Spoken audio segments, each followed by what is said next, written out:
Replay value. Playing a game and then playing it again. That's what we're talking about today. Replay value can be found in many different forms, from new gameplay modes and characters, to bonus achievements, procedurally generated levels, new game plus, or speedrunning. There are a lot of reasons why people play games more than one time. For a lot of people, replayability is something that they explicitly look for when purchasing a game. They want to know that they're going to get lots of value for their money, and to them, this value comes in the form of many hours of gameplay. But when I purchase a game, I don't think I've ever actually cared about how many times I can play through the main story. And that's because I don't really replay games. I typically only want to play through something once. I'm here to finish the campaign, and then I'm moving on to the next game. So when I'm looking on the store page for a game I want to buy, I don't even consider how much replayability I'm going to get out of it. Of course, there are some games that I've replayed. I went through my backlog and I wrote them all down. Out of the 372 games that I have logged, I've played 31 of them more than once.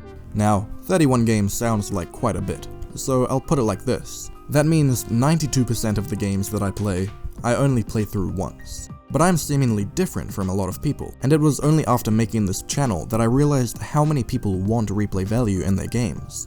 In my comments section, I always see people talking about how they try to get 100% achievements in every game they play, or talking about how replayability is a key factor for them when buying a game. I made a poll asking people if they look for replay value when purchasing a game, and 57% of people said yes. The ability to play a game more than once is something they want. So it was a lot more than I thought, and the majority of people wanted replayability, which is not what I expected at all. This shows that even if you're like me and you don't particularly care about replayability, there are a lot of people out there who do. So to appeal to this 57% of players, most games will try to add in some form of replay value. In this video, I'm going to talk about some good types of replay value, some bad ones, and discuss whether or not I think that games need replay value.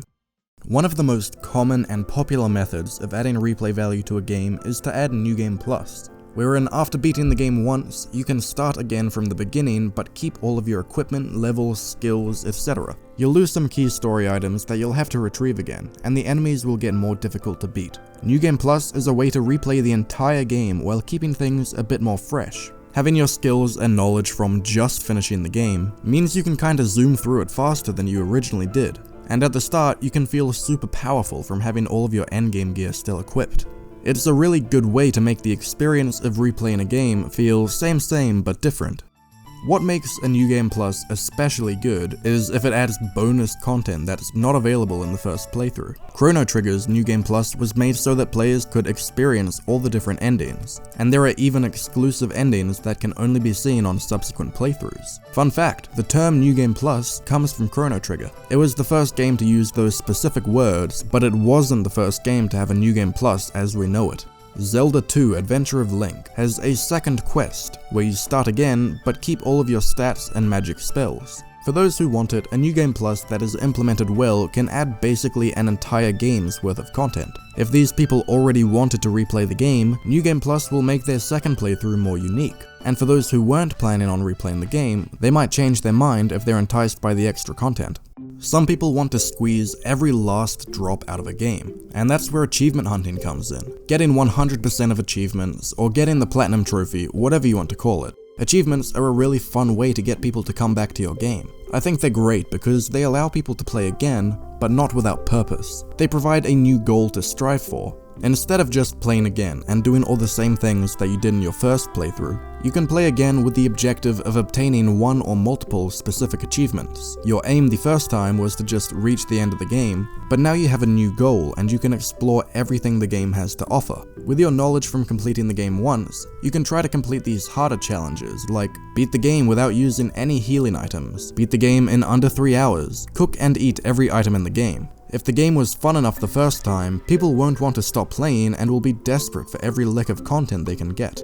On Steam, I have a few games with 100% of achievements unlocked. Resident Evil 3 was really fun to 100% because it's a short game, and with each run I would knock a few challenges off the list. Stardew Valley was like the most fun, dude. I loved getting the achievements. I had become super rich in the main game, so these provided some bonus challenges that were perfect for me. I had a big spreadsheet on my second monitor with the exact total amount of items I would need to gather each season. By aiming to unlock every achievement in these games, I was able to keep coming back to them even after completing the main content of the game. Some games go forever, or they have endless possibilities of things to do. Like Minecraft, you can replay it 1000 times and do something different each time. If there is always something new waiting for the player in your game, they're always going to be able to come back and replay it. Another example of this can be seen in RPGs, where people want to replay and try out a different build, or follow different quest lines. Big games like these, with several possible different experiences, have natural replayability, as no two players' games will be the same. And hey, roguelikes are a thing too. I don't really play any, but if I don't mention them here, then people will come at me in the comments. Roguelikes typically have the most replayability out of any genre, because they are built entirely with replayability in mind. They are made to be played again and again. If you beat a roguelike once, you're not done. The game doesn't stop there at all. Some of these games have hundreds of hours of content, so people who are looking for replayability usually start here, but they're just not really my thing.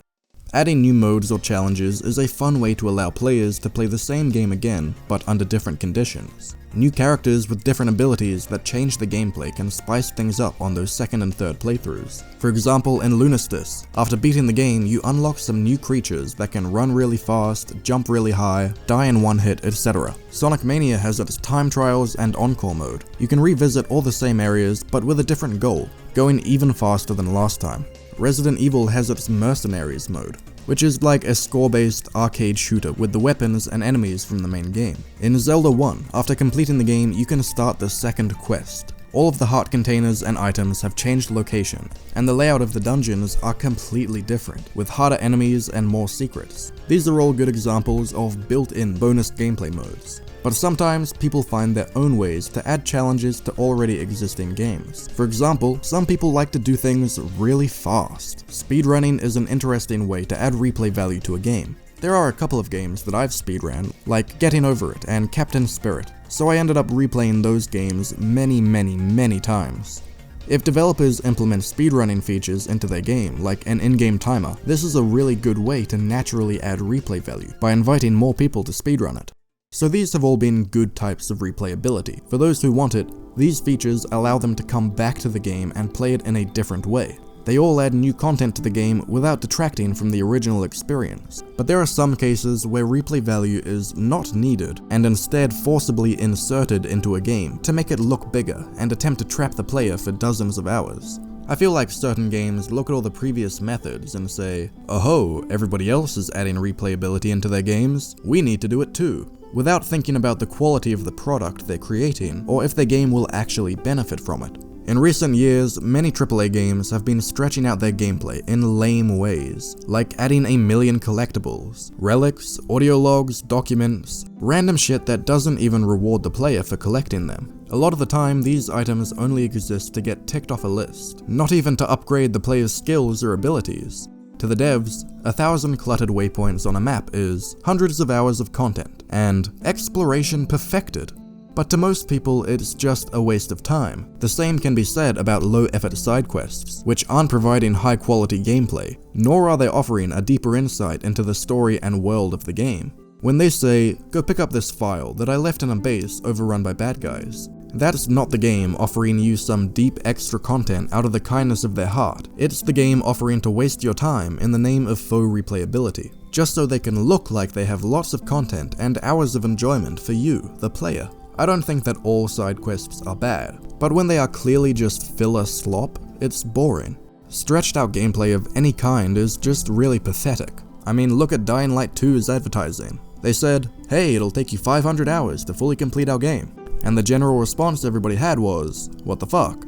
Like, that's not a flex, Dying Light. You have 20 hours of good content and then 480 hours of drivel? Another annoying trend is games being open world that don't really need to be. I was having fun playing Ghostwire Tokyo, but I don't think that game needed to be open world. It could have worked perfectly well and told its story in a linear format. But I know the reasoning why. Making it open world can turn the 11-hour game into a 40-hour collectathon. What I'm getting at here is that some games will shoehorn in some replay value even when their game doesn't benefit from it. It's probably due to decisions made by higher-ups in the company who want to pad the hour count as much as possible in order to make the game's value be worth that of its expensive price tag. Earlier, I said that New Game Plus is a good form of replayability. It is, but if it's poorly implemented, then it can be bad. If the New Game Plus doesn't add significant changes or any new content, then it's kind of worthless, right? If there's no incentive to play it, then why is it there? There are quite a few games I've played where at the end they asked me if I want to start New Game Plus, and I'm like, really? There are some games that I just did not expect to have a New Game Plus at all, but they do. Not every game needs a New Game Plus, and I think that a lot of times they're awkwardly shoved in at the tail end of a game just because. In the comments on my poll, lots of people were saying they don't expect to replay a story game, or that they don't buy story games because they can't play them more than once. Many games that focus heavily on story advertise their choices that affect gameplay and change the ending you get. This can be seen as replay value to some people. They want to replay the game while making different choices to watch the different endings. But if you replay these games right after completing them the first time, it will be boring as hell. You'll be watching hours and hours of the exact same cutscenes with very little changing. The choices will change a few things, but in general, the experience will be the same as the first time. I'm a big fan of story games, and I have replayed some of them before. But it's usually to experience the story again after a while, not to replay the game back to back and choose different options. I also kind of think that replaying immediately after the first playthrough would almost diminish the weight of the choices that you just made. If the game is good, making some of these choices should be difficult. You should have to rack your brain and really think about which option you want to go with. And then you have to live with the consequences of the choice that you made. So to go back and replay the game straight away and erase all of those choices you made seems a bit weird to me. I believe that there are some games which are best played once, especially highly narrative experiences like I was just talking about, but also others too. There are some games that are amazing on the first playthrough, and then don't need to be touched again. In fact, with some games, I think that replaying them would only make them worse. For instance, Oxenfree is an amazing game. It's short, like 3 or 4 hours. I loved it. At the end you can choose to start a kind of New Game Plus, where you're trapped in a time loop. There are a few new lines of dialogue from what I gather, but overall the game is the same and there are no real different endings to get. I felt no desire to replay this, but that's okay. My first playthrough was great enough that I didn't need to get any more content out of this game to make it worth my time and money. Elden Ring is another great game. Adventuring through every nook and cranny in the world and completing the game took me nearly 150 hours. Would I want to replay it? Fuck no. It was fun the first time, but there's no way in hell I'm doing all that exploring again. It'd be boring. So if I did play again, I would probably just beeline it straight to each boss. And if I did that, then I wouldn't have all the joy of exploration that I did the first time. You see my issue? Outer Wilds can only be played once. The gameplay and progression revolve around finding new information and uncovering the secrets of a bygone race. On a second playthrough, you would already know everything, so there would be no reason to explore and no sense of discovery. There would be no point because you already have the knowledge required to finish the game. The only way to properly experience Outer Wilds for a second time would be to give yourself a concussion and hope you forget. These games for me were one playthrough games, but only playing them once didn't detract at all from my experience because they were so incredibly good on the first playthrough. I don't need to be able to play a game several times for it to be enjoyable. As long as it can be good once, I'm happy. Replay value is nice when it's implemented well. Players who enjoy the game can get more content, but when it's implemented poorly, replay value is kind of just weird. It simply exists, but most people won't engage with it at all. The truth is, not every game needs replay value. I'm not saying that no game should be replayable, but I don't think that every game should add replayability. The issue is games that force it in when they don't need it. So I think that if your game wouldn't benefit greatly from having replayability, and you're just adding that for the sake of it, then don't bother at all. Can all of the replay value aspects, and instead focus on making the first playthrough as enjoyable as possible. All of the time and resources used to add some form of replay value to the game could be spent improving the quality of the base game. I want games to make the first playthrough so fun that you don't need to play it multiple times to get your money's worth. But if your game would benefit from having replayability, then go all the way. Don't half-ass it. Build the game with replayability in mind. Plan for it from the beginning instead of tacking it on at the end. These game companies should pick a side, choose whether they want to have replayability or not, and then fully commit. I mentioned earlier that I replay some games from time to time. I don't go into them hoping to be able to replay, but occasionally I end up doing it. 9 out of 10 times that I replay a game, it's not because of some added replayability. It's not because of an extra mode or a new game plus or for achievements. I replay the game because it's fun. My most replayed games, like Doom, Katamari, Fury, Resident Evil, the reason I keep going back to them isn't to experience some different game mode, even if they do have them. I go back to experience the same campaign as I did the first time. The first playthrough was so fun that I want to do it all over again. I find myself going back to these games every now and then because they're familiar, they're fun, and I know that I'll enjoy myself. Katamari is like 4 hours, and it's just a lovely experience. The game is fun. The game is fun. I replay it because I can just chillax, roll up a big ball, and listen to the funky ass music. Fury is a game that I've played a few times now. On my first playthrough, I actually switched it to easy about halfway through, so each time I revisit it, I increase the difficulty. I played on normal, later I played as the DLC character, and to get the footage for this video, I've been playing on hard. Being able to increase the difficulty to make things different is nice, but that's not why I come back. I come back because the game is fun. When I think of Fury, I'm like, damn, that's a fun game, and then I want to replay it.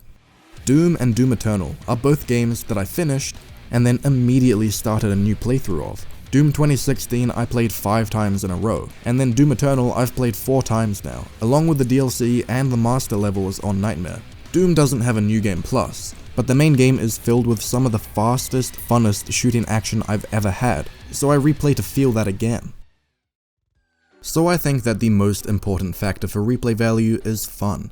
If the game is fun enough the first time, people will come back. It doesn't matter how many collectibles, bonus modes, or new game pluses that you add. If your game is terrible the first time, nobody will want to replay it. With all the games that I choose to replay, nothing new happens. I'm not expecting anything new. I just loved the game so much the first time that I want to experience the exact same thing again. I replay games similarly to how one would rewatch a movie or reread a book. Nothing different is going to happen, but if you liked it the first time, you'll want to go back and experience it again. Nobody judges movies based on their rewatch value, because that would be dumb. Nobody cares how good a movie is the second or third time you watch it, so why should we care about the second or third time playing a game? I don't care what extra features your game has. If the base gameplay isn't fun enough, I won't be replaying it. But that's just me, and other people might have different criteria for replaying games. So to wrap this all up, not every game needs replay value. If it is forcibly inserted into the anus of your game, replay value can diminish the quality of it. If your game wouldn't benefit greatly from added replayability, just focus on making the first playthrough as fun as possible, because that may inadvertently cause more people to replay. And if a game does want to have replay value, they should go all the way, and make sure to do it right. This video was made possible by my supporters on Patreon. If you want to get some bonus content while also supporting me, then the link to my Patreon is in the description and on screen now. I upload a bonus video every month. Games I Beat in October released a little earlier this month, and it's like 7 game reviews in one video. Talk about value! If you sub now, you can watch that video and you'll also get extra perks, including early access to videos and your name in the credits. Thank you to Swagfroggy, Liam Blackford, and Nino Lover for supporting the channel. If you want to hear me talk some more about video games in the future, then consider subscribing. Thank you for watching.